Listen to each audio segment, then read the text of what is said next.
শিকদার বাড়িতে আজ আয়োজনের তোড়জোড়। চারদিকে মোয়ামা করা খাবারের ঘ্রাণ, বাতাস ঘর থেকে সিঁড়ির উপরটাও ফুল দিয়ে সাজানো।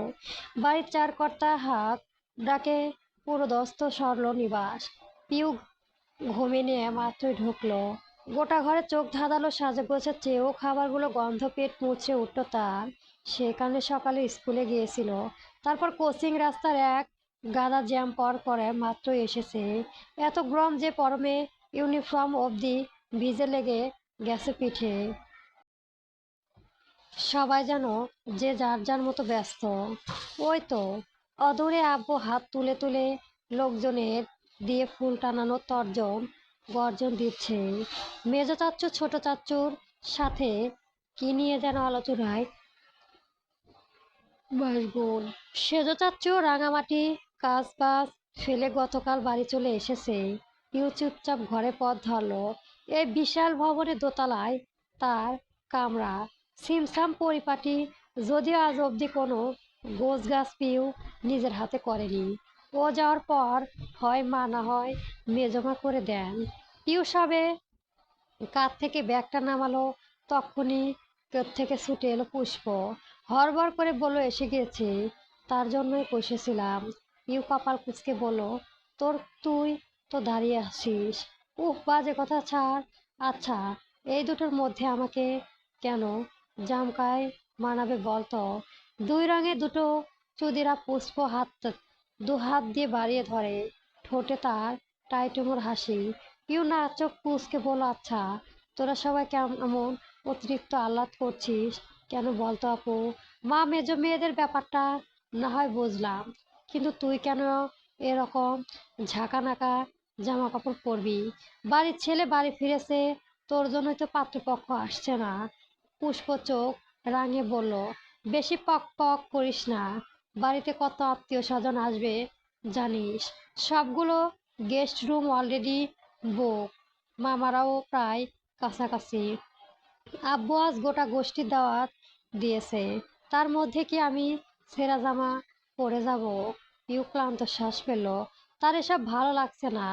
বাড়ি ছেড়ে বাড়ি আসবে তা নিয়ে সবার কি গদগদ ভাব। সব থেকে দুঃখ লাগছে মেজমায়ের আদরটা এবার দুভাগ হয়ে যাবে। নিজের ছেলে এলে কি আর মেজমা ওকে এত ভালোবাসবে? তখন ছেলে নিয়ে ব্যস্ত হয়ে যাবে না? তখন পিউকে কে চুল বেঁধে দেবে? মা বকতে এলে কে বাঁচাবে? ও অনীহা চিত্রে আঙুল দিয়ে দেখালো একটা জামা, এটা পর। পুষ্প তরিং জামাটা নিয়ে ঘরে ছুটে গেল। পিউ তাজ্জব হয়ে বলল, এ আজকে একটু বেশি খুশি। ধুর, তাতে আমার কি? আমার এখন খুব খিদে পেয়েছে, খেতে পারলেই হবে। পিউ মুখ কালো করে ওয়াশরুমে ঢুকলো। আজকের বাড়ির বড় ছেলে ইউনিফর্ম থেকে ফিরেছে, তাও পাক্কা 7 বছর পর। শুনেছি একটা চরম বেয়াদবি কেসে আব্বু তাকে বোধমর পিটিয়ে দেশ ছাড়া করেছেন। তারপর থেকে ছেলে আর বাড়ি মুখো হয়নি। জেদ করে নিজের একটা ছবিও পাঠায়নি। ভিডিও কল করলে আসা তা দৌড়। মাঝে মধ্যে মায়েদের সাথে কলে কথা শেষ করতে খবর খাপ দিতে ব্যস্ত ওইটুকুই। তাই এখনো কেউ জানে না সে লোক দেখতে কেমন। 7 বছরে নিশ্চয় অনেক বদলে গেছে। পিওর বয়স তখন মাত্র 8। তাই ওর পিছু মনে থাকা তো দূর, মাথাতেও নেই। আর সেই মাথাতে আনতেও তা চাচ্ছে না। যে লোক আব্বুর মার খেয়ে বাড়ি ছাড়ালো, তিনি নিশ্চয় সাধু বাবা নয়। পিউ সকালে শাওয়ার নিয়ে স্কুলে গিয়েছিল, তাই কোনো রকমে হাত মুখ ধুয়ে জামা পাল্টে নিচে নেমেছে। সামনে তার এসএসসি পরীক্ষা, সেজন্য এখন পড়াশোনা প্রচুর চাপ। বাড়ির এই আড়ালপুর্ল ব্যাপার স্যাপারে ক্লাস মিস দিতে পারেনি। সিঁড়ি বেয়ে নামতে নামতে দেখলো বাড়ির 3 গিনিরা সামনে ছোটাছুটি করছে। ছোট চাচা আনিস এখনো বিয়ে করেনি। সদ্য এসে বাসা অতিথিদের আপ্যায়ন তটস্থ সবাই, এমনকি পুষ্প বিশ্রাম নিতে পারছে না। পিউ গলা তুলে আবার আশেপাশে তাকালো। সাফিদ, রাফিদ আর সেজ চাচুকে দেখা যাচ্ছে না। ও নেমে দাঁড়ালো এক করে। তখন সামনে দিয়ে হন্তদন্ত পায়ে রান্নাঘরে যাচ্ছিল মীরা। ওকে দেখেই বলল, ও মা, তুই এখন এলি? আমি তো ভদ্র মহিলা, কথা টেনে নিল। পাল্টা প্রশ্ন করলো, কিছু খেয়েছিস? পিউ পেট কথা হা করতে গিয়ে, এমন একটা ম্যারম্যার জামা পরেছে কেন? কত লোক বাড়িতে, যা যা গিয়ে পাল্টে আয়। আমি যাই অনেক কাল। ধূসর এয়ারপোর্টে নেমেছে, বলতে বলতে চলে আসবে। খাবারের ব্যবস্থা করতে হবে না? নিজের মতো হাড় বাড়িয়ে মিনা। পিউ ঠোঁট ফোলালো। ওর কথা যদি না হয় শুনবে, জিজ্ঞেস করলো কেন? হুশ আসতে না আসতেই সারাদিন শুধু ধূসর ধূসর আর ধূসর। তখনই হইচই শুরু হলো। বাড়ির মূল ফটক পেরিয়ে একটা সাদা গাড়ি ঢুকছে। কেউ একজন চালাচল, চলে এসেছে চলে এসেছে। ধূসর চলে এসেছে। পুষ্প সবার হাতে হাত, শরবতে গ্লাস দিচ্ছে। ঘোষণা শুনে সোজা হয়ে তরিং টে নামিয়ে রেখে উদ্গীর্ণ পায়ে ছুটে এলো গেটে। যেতে যেতে চেঁচালো, মা, মেজমা, সবাই এসো, ভাইয়া এসে গেছে। বাড়ির বড় কর্তা আমজাদ শিকদার ফোনে কথা বলছিলেন। লাইটটা কেটে জোরালো পায়ে এগোলো তিনি। গলা তুলে বললেন, আফতাব, আফতাব নিচে এসো, ওরা এসে গেছে তো। গিন্নিরাও কেউ থেমে নেই, যে যার যার মতো চঞ্চল কদমে সদর দরজায় পার হলো। পিউ এগাতে ধীরে, আস্তে আস্তে ধীরে। তার বাসি মুখে হাসি নেই। পেটের ভেতর ইঁদুর চাউমাউ করেছে, অথচ ওর নিজের মাও একটু খবর নিল না। ও দীর্ঘশ্বাস ফেলে মায়েদের পেছনে গিয়ে দাঁড়ালো। পনের বয়স, বয়সে আর উচ্চতায় বা কত? বড় বড় মানুষগুলোর পেছনে ক্ষুদ্র শরীরটাও হারিয়ে গেল। তাই বাড়ির একদম সামনে এসে দাঁড়ালো গাড়িটা। মুহূর্তে রাফিদ আলমোর নামলেন। ড্রাইভারের পাশে জানালায় বসা সাফিদও তার এঘুরি করে নামলো। হই হই করে বলল, পুষ্প, ফুল ছোট, ফুল ছোট। কিরে ফুল কই? পুষ্প ব্যাগ চাহনি অন্য কোথাও। ঘাড় উঁচিয়ে সে ভিন্ন কাউকে খুঁজছে। কথাটা নড়াচড়ে চাইল না। হা, ফুল ফুল তো আনিনি। সাথীপ সূচক শব্দ করলো, চশমাটা নাকের ডগায় ঠেলে গম গম করে বলল, তুই কোনো কাজের নয়। পিউকে বলতেও ঠিক করে রাখতো। পুষ্প ঠোঁট উল্টালো। ও কি আজ নিজের মাঝে ছিল নাকি? সারাদিন অপেক্ষা উচানে মারেছে, আর সেই উচানোট কমাতে পেছনে দরজা খুলে পাঞ্জাবি পরা এক সুদর্শন যুবক নামলো, যার আর চোখে নজরাটা প্রথমেই বালালো পুষ্পর প্রাণে। অমনি শিরদাঁড়া সোজা করে ফেলল মেয়েটা। চোখ সহ চিবুক ঝটকা নামিয়ে নিল গলায়। ততোধিক দ্রুত চোখ সরালো ইকবাল। ঠোঁটে হাসি টেনে খুব উৎফুল্ল গলায় বলল, আসসালামু আলাইকুম আন্টি, কেমন আছেন আপনারা? মিনা বেগম গদগদ হয়ে বলেন, ও মা ইকবাল, এসেছো তাহলে? আমি তো ভাবলাম আজকেও পাবো না তোমাকে। কি যে বলেন আন্টি, আমি জান প্রাণ কলিজার অর্ধেক ফেরত এলে আমি না এসে পারি। অন্তত ওর খাবার দাবারের ভাগ বসাতে হলেও আমাকে আসতে হতো আন্টি। আমজাদ শিকদার এতক্ষণ উদ্গ্রীব হয়েছিল। ইকবালকে দেখেই ভূতে ভাস পড়ল। বিরক্তিতে গুটিয়ে বসলো নাটকটায়। এই অকর্মা ছেলের আজকে আসা চাই। যেই খবর পেয়েছে ধূসর ফেরার, অমনি হাজির। আবার রিসিভ করতে এয়ারপোর্টেও গিয়েছিল। ইকবাল তাকালো তখনই। ভদ্রলোকের তপ্ত চোখে যেন ঝলসে গেল ছেলেটা। মিনমিনে গলায় বলল, আসসালামু আলাইকুম। আসসালামু আলাইকুম আঙ্কেল, ভালো আছেন? আমজাদ গলা ঝাঁঝালো। থম থম করে বলেন, আছি। তুমি? ইকবাল ফোঁস করে শ্বাস ফেলল। মনে মনে বলল, আপনার মেয়ে স্বপ্ন এসে যা জ্বালিয়ে মারছে। আর ভালো থাকা। কিন্তু মুখে হাসলো সে। মাথা নেড়ে বলল, ভালো। রুবাইদা আকুল হয়ে বলেন, কই আমার ছেলে কই? ভাবির অস্তিত্বটা আজমল হাসলেন। পিছু ফিরে দরজা খুলে বললেন, কিরে আয়। 2 সেকেন্ডের পর একজোড়া চকচকে জুতা পরা পা মাটিতে এসে দাঁড়ালো। বেরিয়ে এলো একটা লম্বা চওড়া শ্যামলা দেহ। রুবাইয়া অমনি ছুটে গেলেন, দুহাতে জড়িয়ে ধরে কেঁদে উঠলেন হাউমাউ করে। হাই হাই করে ডাকলেন, ধূসর, আমার ধূসর।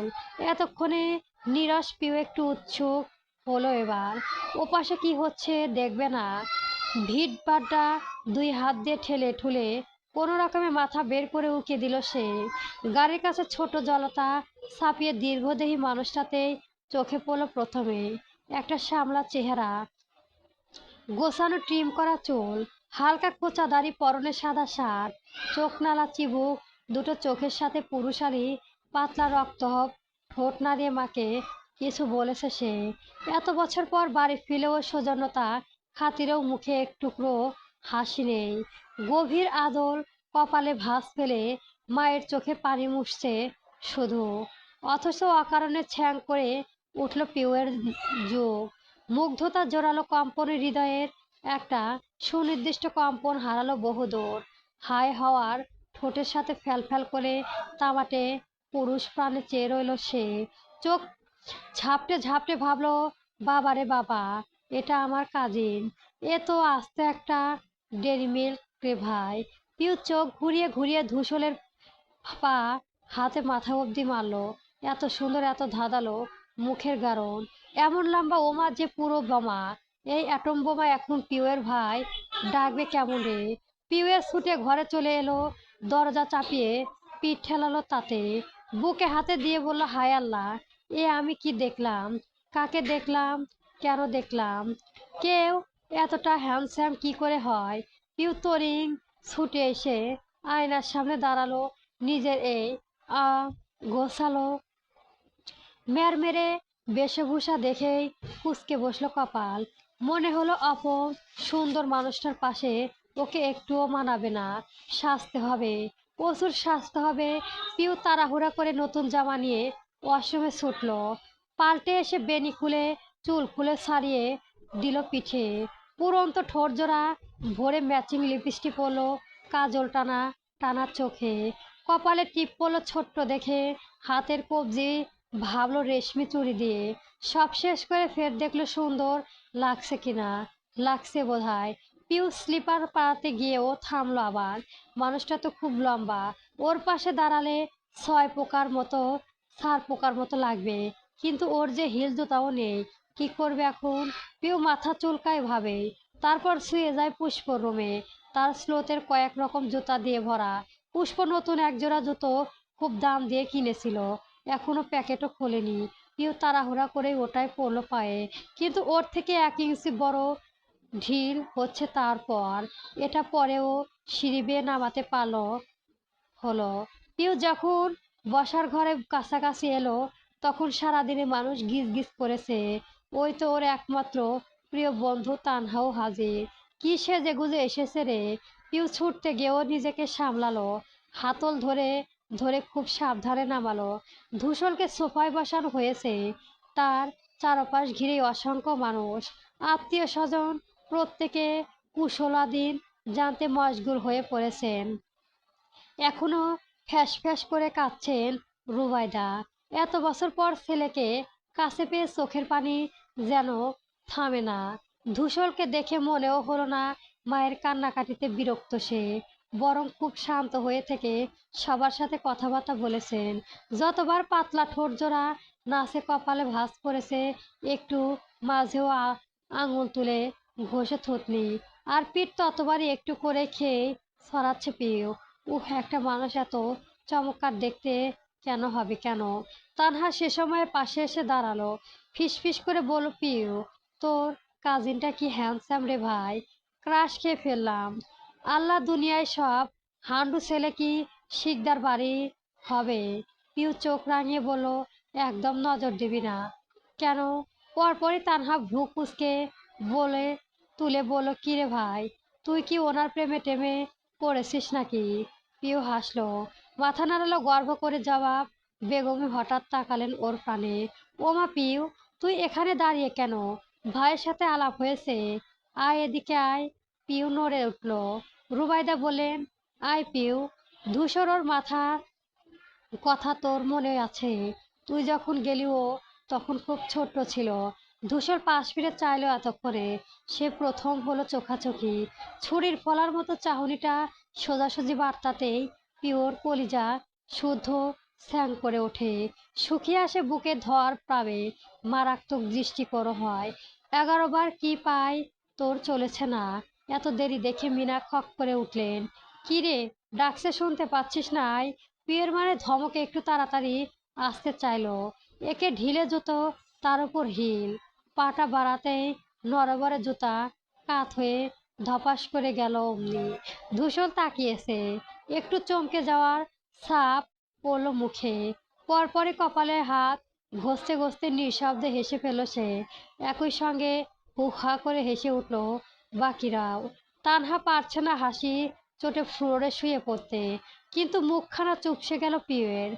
এক ঘর মানুষের মাঝে এমন আছাড় খাওয়া লজ্জায় মিশে রইল মাটিতে।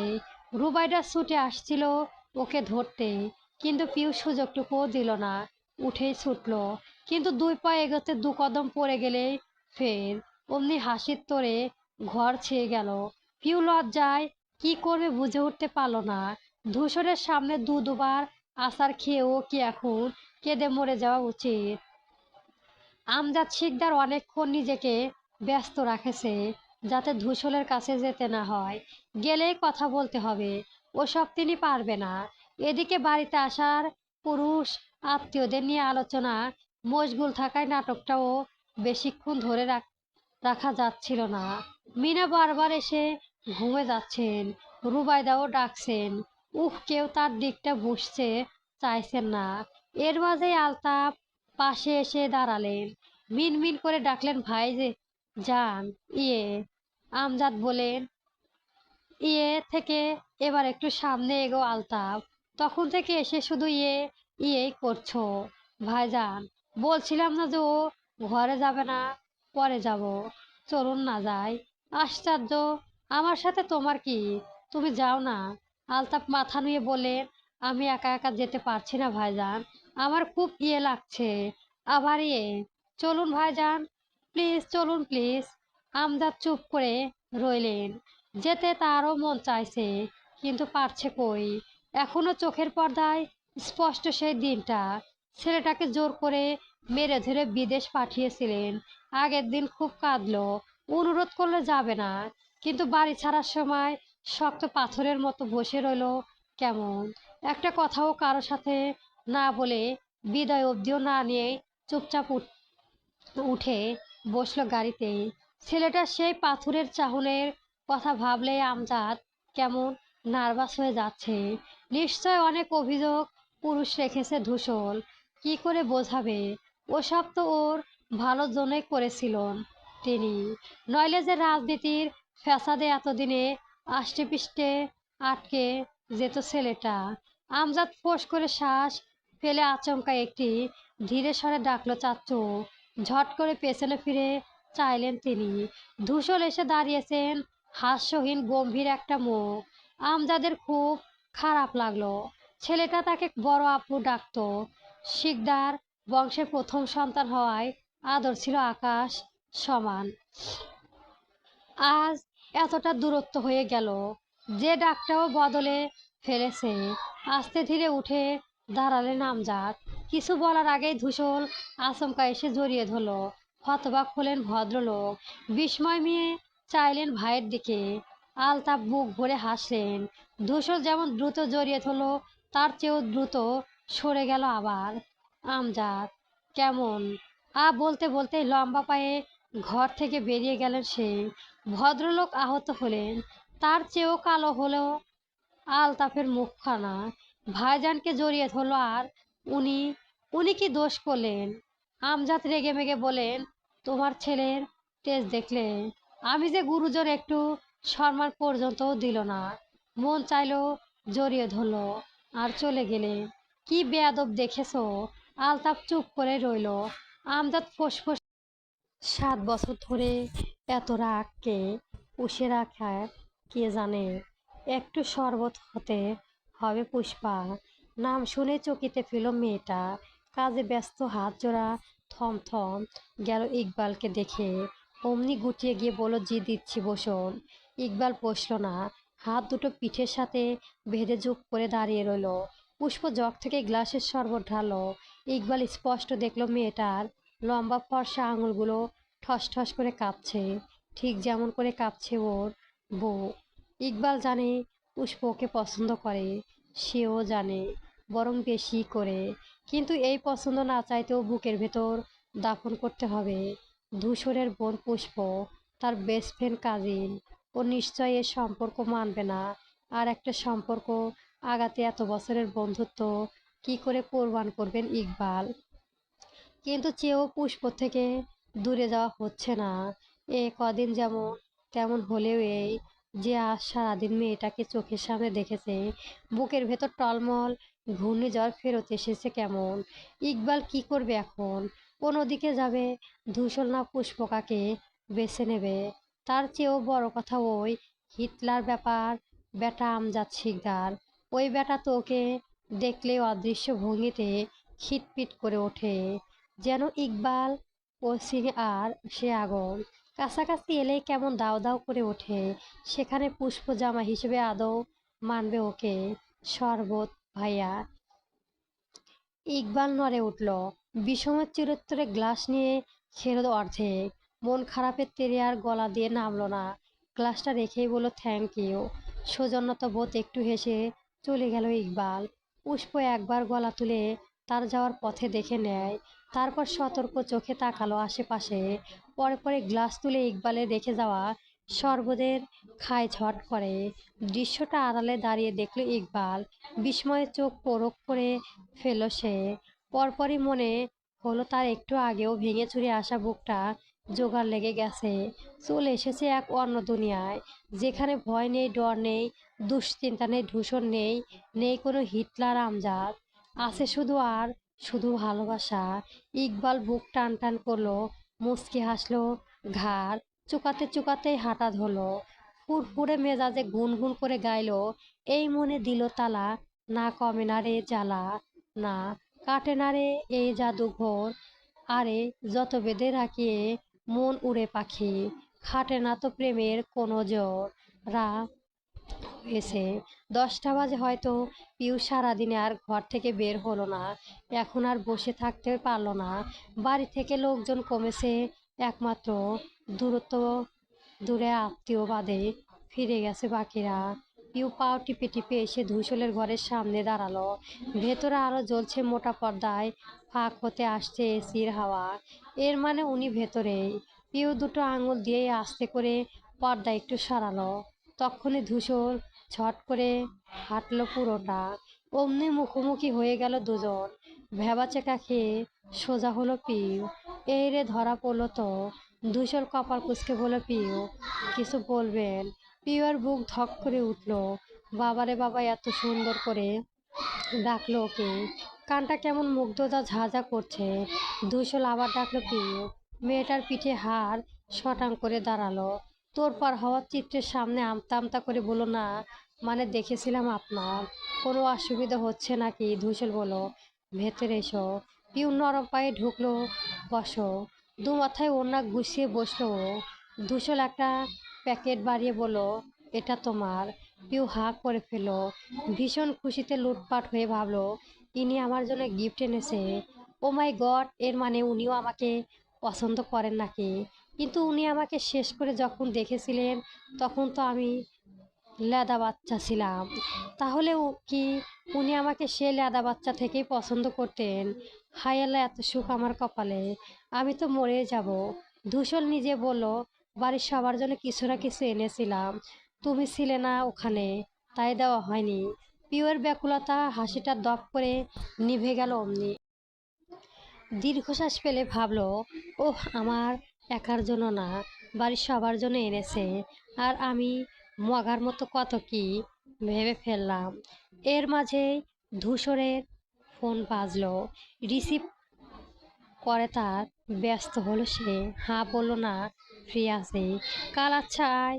পুরোটার সময় অনিবিষে চেটে রইল পিউ। ও বসে থাকা দাঁড়ানো ধূসরের পাহাড়ের মতো লাগছে। লম্বা গিটার, উফ, সব মিলিয়ে একটা টসটসে স্ট্রবেরি। আচ্ছা, এত সুন্দর লোকটা কি সিঙ্গেল? ওদের ক্লাসে তেঁতুল সাইডের ছেলেগুলোও তো গার্লফ্রেন্ড নিয়ে ঘুরছে। সেখানে যদি ধূসরেরও আগে থেকে কেউ থাকে, না না, রিস্ক নেওয়া যাবে না। প্রেমটা গুরুতর হওয়ার আগেই ভালো করে জেনে নিতে হবে। ধূসর লাইন কাটলো, দেখলো পিউ চেয়ে আছে। জিজ্ঞেস করলো, কিছু বলবে? পিউ জিভে ঠোঁট ভেজালো, গলা ঝেড়ে বলল, একটা কথা বলতাম। হুঁ, একটা আপনার গার্লফ্রেন্ড নেই?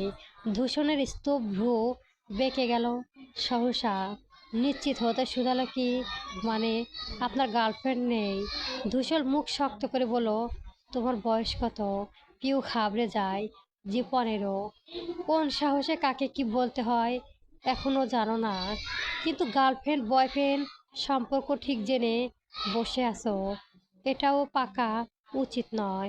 যতটা পাকামো দেখলে বড়রা বিরক্ত হয়। বোঝা গেল। কঠিন কঠিন কথাগুলো সব গুলিয়ে ফেলো পিউ। ঢোক গিলে বলো জি। আর কিছু বলবে? জি না, যাও। পিউ চুপচাপ উঠে বেরিয়ে গেল। সেই দিকে যে ধূসর বিরক্ত চোখে বিড়বিড় করলো, হাউচে পোকার মেয়ে। পরের দিন বাসায় আজকেও আয়োজনের কমতি নেই। বাজার সদাই, রান্নাবান্না, গোটা ঘর বাড়ি মুখরিত। হই হুল্লার আনন্দ উল্লাস সারাক্ষণ চলেছে। মেয়েরা সারাক্ষণ ব্যস্ত ধূসলকে কখন কি খাওয়াবে, কি লাগবে ছেলেটার। চাচারা ব্যস্ত তাকে একটু পাশে বসে গল্প গুজব করতে।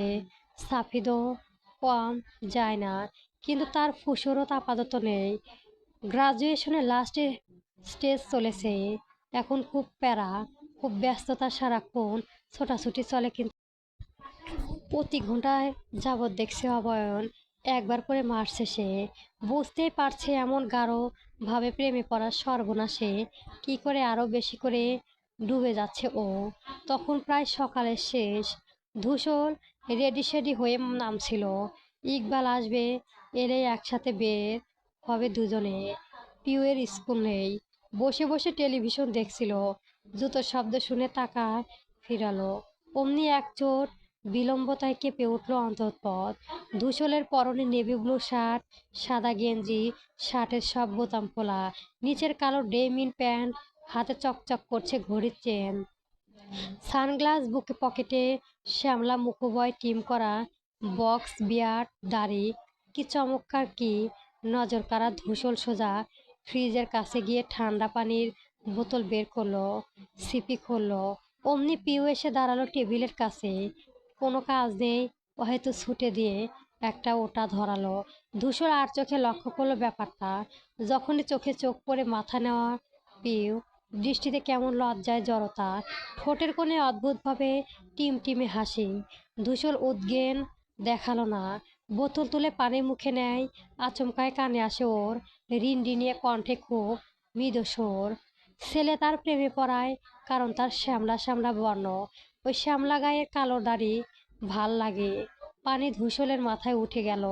খুক খুক করে কেসে উঠল অমনি। ফিরল হতভম্ব চোখে, অথচ পিউয়ের উপর প্রভাবই পড়ল না। লজ্জা লজ্জা ভাব করে ঠোঁট টিপে হাসলো। নখ দিয়ে ফুটল টেবিলের কথাটা। ধূসল কিছুক্ষণ নির্বাক হয়ে চেয়ে থাকে।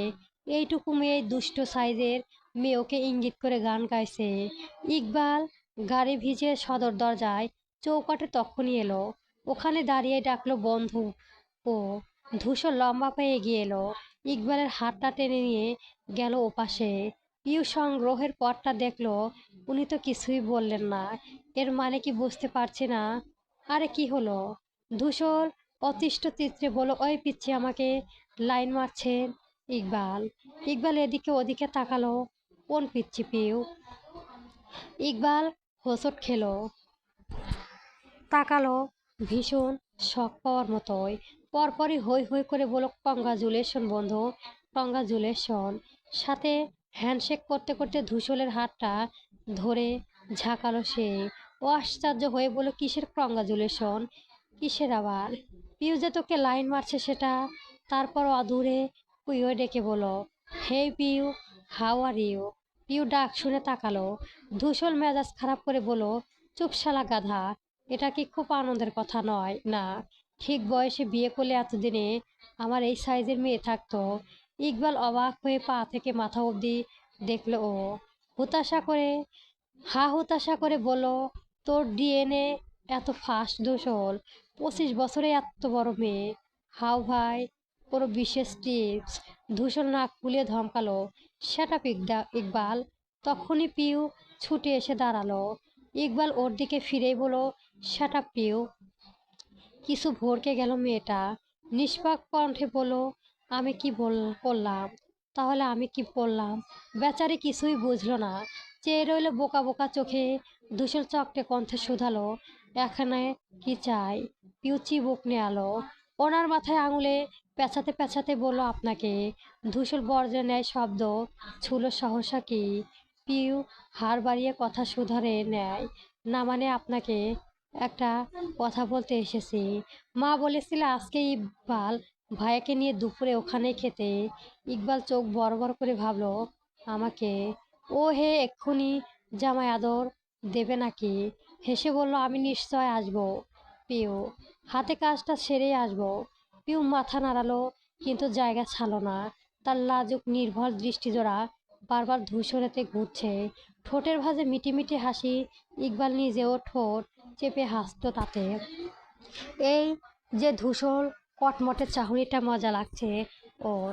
ধূসর বিরক্ত চোখে বলল, আর কিছু বলবি? পিউ মুখ তুলে পল্লব ঝাটকে বলল, আপনি তো আমাকে তুমি করেই বললেন, এবার থেকে তুইই বলবো। কোনো সমস্যা? পিউ মিহিসরে বলল, উফ, আপনি যা বলেন তাই সই। ধূসরের নাকের পাটা ভীষণ রাগে ফুলে উঠল অমনি। ধমকে বলল, যা এখান থেকে যা। পিয়ের বুক ছ্যাঁক করে উঠল। এত জোরে ওর সঙ্গে কেউ কখনো কথা বলেনি। মিনরসের গলায় বলল, এরকম করছেন কেন? আমি কি কিছু করেছি?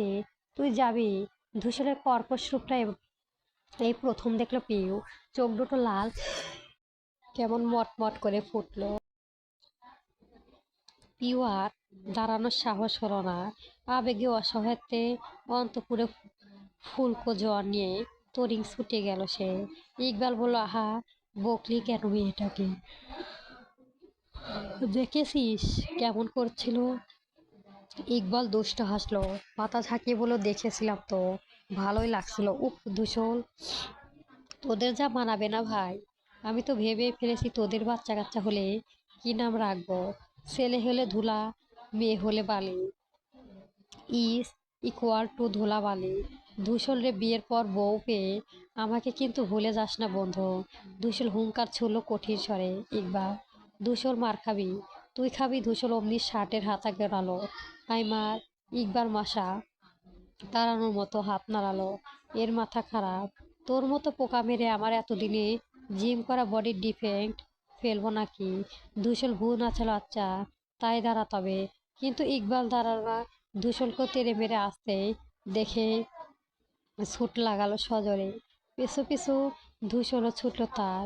পিউ এসে ঘরে চেয়ার টেনে ধপাস করে বসলো। ঠোঁট জোড়া ফুরিয়ে টেনে টুনে খাতা বের করে লিখলো, ধূসর ভাই, আপনি এই প্রথমবার আমাকে ধমকাইছেন। জানেন কত ভয় পেয়েছি আমি। ভালোবাসি বলে কি ভয় দেখিয়ে মেরে ফেলবেন নাকি? আমি কিন্তু এখন অত সিরিয়াস প্রেম করিনি। আর আপনার এত মেজাজ কিসের? হ্যাঁ, ডেরি মিল্কের মতো দেখতে বলে অহংকার করছেন। আমার মতো সুইট কিউট মেয়েটাকে এভাবে জোরে জোরে সোরে ধমকাতে আপনার গলা ভেতরে একটু আটকালো না? এত নিষ্ঠুর কেন মানুষ হয়? পিউ খাতা বন্ধ করে গালে হাত দিয়ে বসলো। চোখ দুটো ঘুমিয়ে মেরে রইল কিছুক্ষণ। পরপরই মুচকি হেসে বলল, থাক, একটু ধমকালে কিছুই হয় না। উনি না ধমকালে কে ধমকাবে? উনি তো আমার নিজেরই লোক। আচ্ছা, ধমকানোর সময় ওনাকে কি সুন্দর লাগছিল না? মনে হচ্ছিল কষে একটা চর চুমো খেয়ে গাল টেনে দেয়।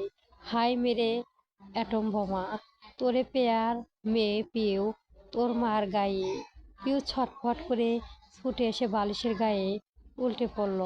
পা জোড়া নাচতে নাচতে লাজুক কণ্ঠে বলল, অফ ইয়ের নাইনা বেলে यार बेलेहीन लगातार कई चाहे कितना बेरो के करेंगे प्यारा मेरे सैयार सुपरस्टार ओ मेरे सैयार सुपरस्टार मैं फैन हुई ওয়েন কি ও মে সাইয়া সুপারস্টার। গল্পটি কেমন হয়েছে অবশ্যই কমেন্ট বক্সে জানাবেন। পরবর্তী গল্পের জন্য আমার চ্যানেলটি সবার আগে সাবস্ক্রাইব করে রাখবেন। ধন্যবাদ।